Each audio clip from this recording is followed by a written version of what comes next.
So, the iPhone event just ended and we have some actual decent upgrades this year for both the 15 and the 15 Pros.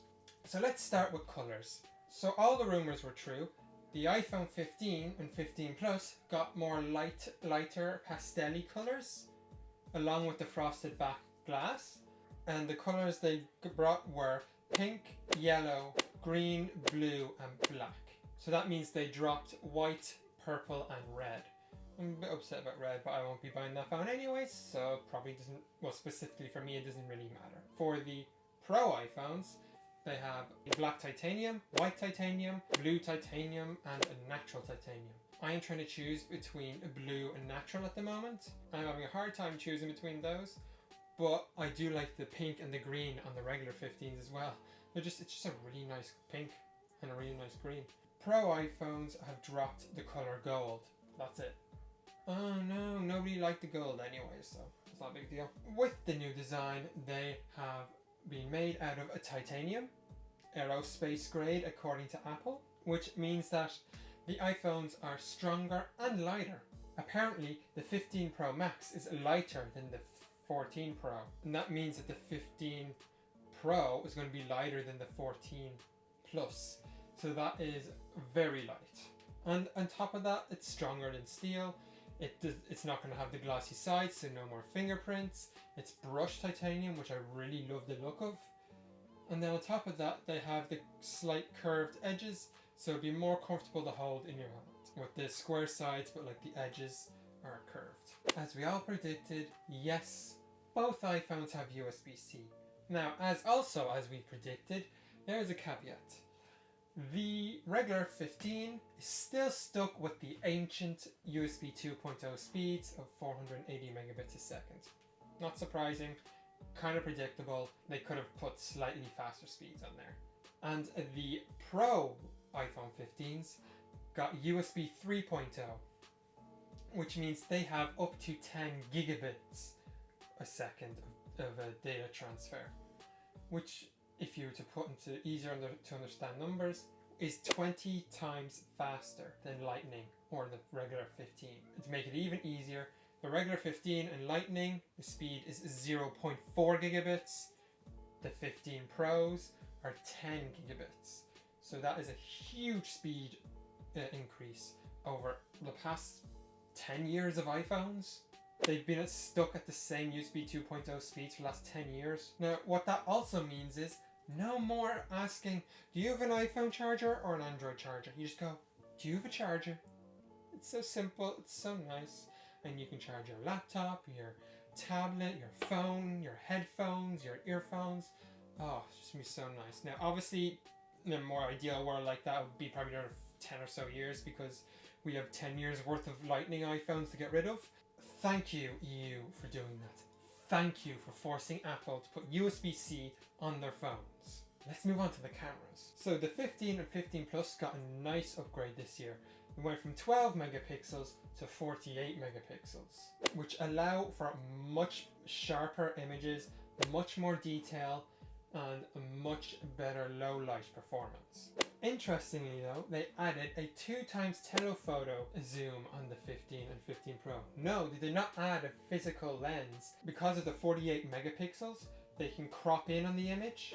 So it's still only cropping, but it's a really high quality crop because it's 48 megapixels. So basically what Samsung and the Pixel have been doing for the last 3 or 4 years. And they also are now able to capture richer colors and brighter, more details, sharper photos for the portrait mode, which will also be getting a new auto portrait mode, where the phone, when you take a regular photo, it will automatically capture all the data for a portrait photo. So then later on, if you want to, you can make it a portrait photo without having to think in the moment about going into the portrait mode on the camera. You just hit the button and boom, it captures all the data you need, and you can change it later. And then the 15 Pro Max, not the 15 Pro, the 15 Pro Max only, gets this new telephoto lens. It's not really a periscope lens. They actually kind of made a difference to the way Android uses it.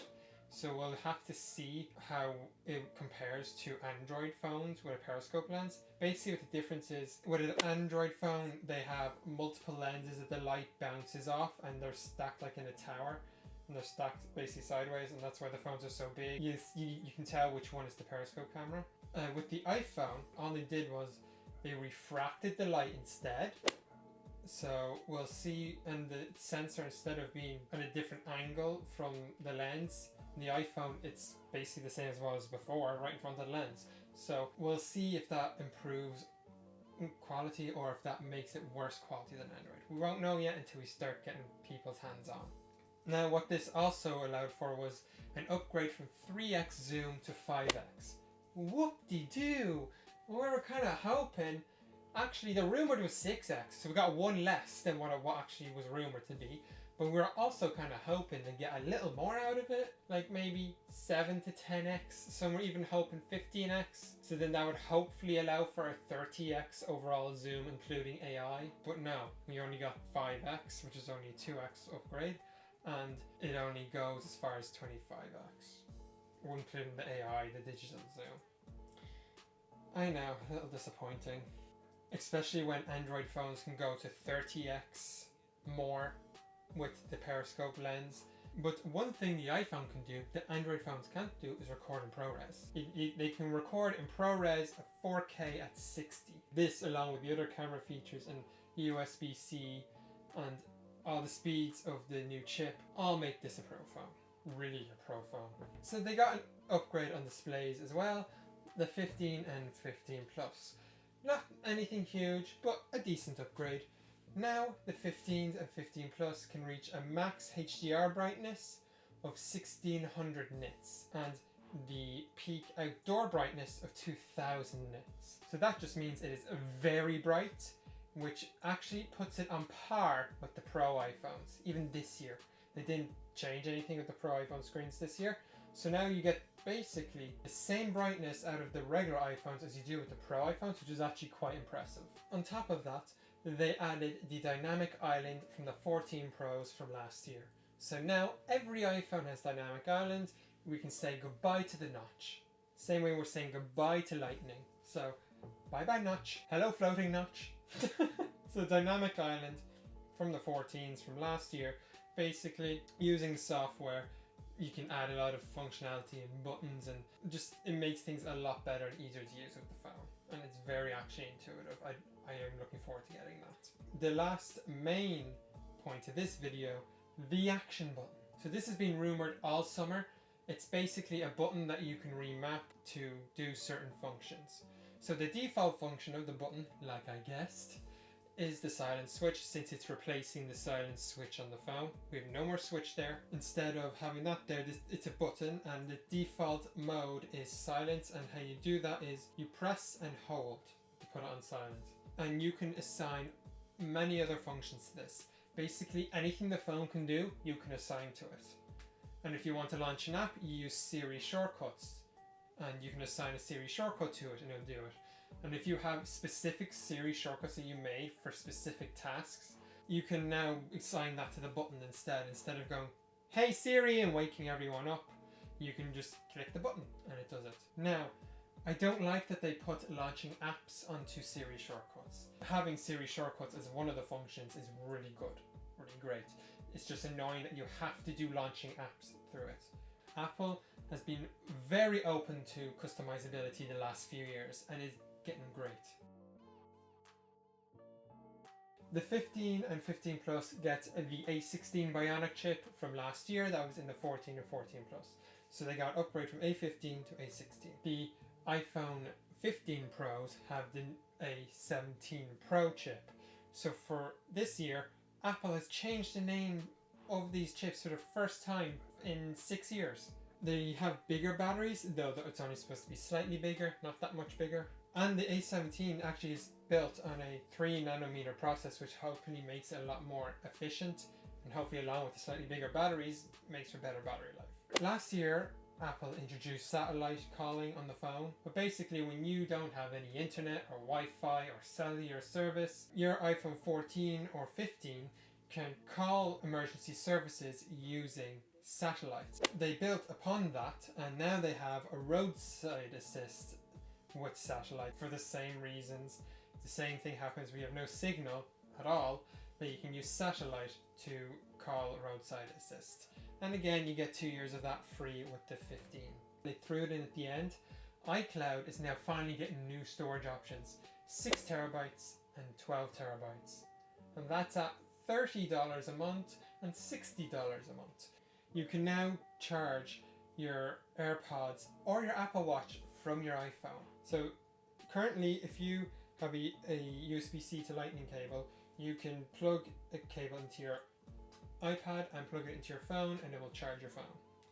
Now, with the iPhone, these new 15s, doesn't matter, the regular 15s and the Pros, if you have a USB-C cable to USB-C cable or USB-C to Lightning, you plug it into the phone and you can charge it, but I think it only supports AirPods and Apple Watch though. I don't know, we don't know about other phones, iPads, or like other devices. The iPhone Pros can now record directly onto external storage.